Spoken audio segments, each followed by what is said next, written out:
Muleys! Today we're going to talk about Mule 4 and initial setup of Anypoint Studio version 7.3, which should really apply to all the previous versions of Anypoint Studio and successor versions. So, first step is to install Java Development Kit.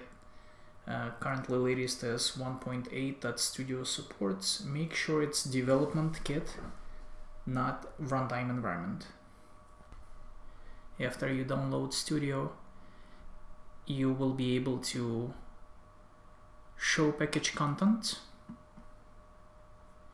Alright, and within here, within Eclipse folder of content, we will have Anypoint Studio ini file. This file also exists on Windows environments and will have the same kind of structure. We're gonna open this for edit, and some things I recommend changing. First, let's change maximum memory we can allocate to Studio to 2 GB from 1, so this used to be 1024. And at the very end, we're gonna add OSGI clean flag, which means every time you restart your Studio, it will clean all Eclipse OSGI information that gets stored in your workspace, which is sometimes causing issues in Studio. Notice how I have both studios for Mule 3 and Mule 4 coexisting here. There is no trick, simply rename one of the studio files to something else and they will coexist perfectly. You can even run them together. Okay, now our studio is up and running. Let's optimize it for development. Go into Preferences, and here type the word hooks. So this will bring up Workspace page, and important here, we're gonna check all these flags: refresh using native hooks, refresh on access, save automatically before build. All this is very important when you develop not just Studio, but you also use text editors like Atom or anything else, TextPad, Notepad.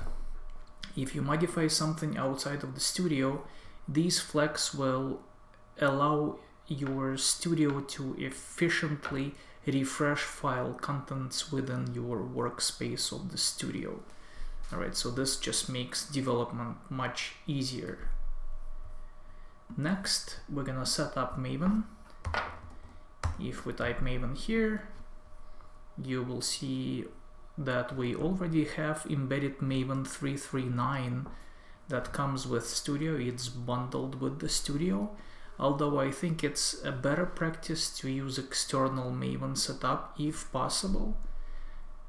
First of all, latest Maven is version 3.6, which is quite a big upgrade. So what I'm gonna do is I'm gonna uncheck use embedded. I'm gonna point to the installation of my own Maven, which is 3.6. As you see here, you need to point at the installation directory. And now I'm gonna say that I'm gonna overwrite user settings path with my own settings XML from within the installation conf folder. As you know, settings XML is very important for Mule development. That file contains Mulesoft enterprise repository credentials, exchange credentials, among other things. So that's important. Right, once we change it, make sure you press test Maven configuration and you see your version of Maven here, which is 360, perfect. We're gonna apply and close.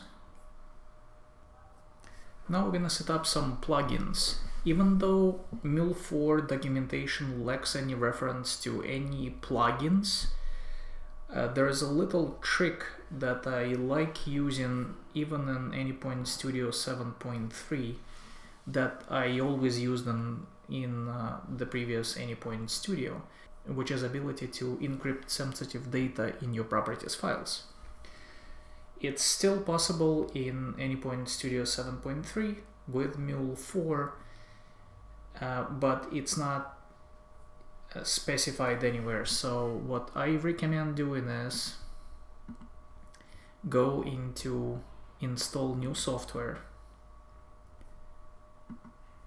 If we go into all available sites, search for security plugins, you get nothing. So for that, just like in previous studio, we need to specify the link to security package. And I will provide this in the information section of the video. Click OK. So that will bring up premium. Just check everything under premium here. You will see all items are installed. So I actually have all of this installed. So what you need to do is check premium, check everything under premium, and just continue with the wizard installation next and finish. And that will allow you to encrypt values within properties files using visual tool, not the jar file that's referenced by the documentation, which is good for DevOps but not that handy for everyday development. And last section of this video is importing existing files. Some things are very important to note here. When we import existing projects, we specify Anypoint Studio projects from file system. They all are Mavenized nowadays. I'm gonna select one of my template projects.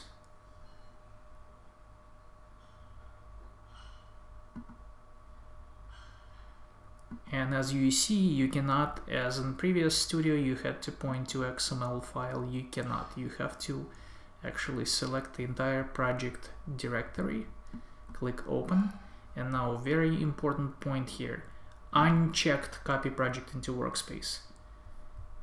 I really don't like when my project is getting copied into Workspace, because usually I keep them in a special directory that's synced up with GitHub or Bitbucket or any kind of a source code repository.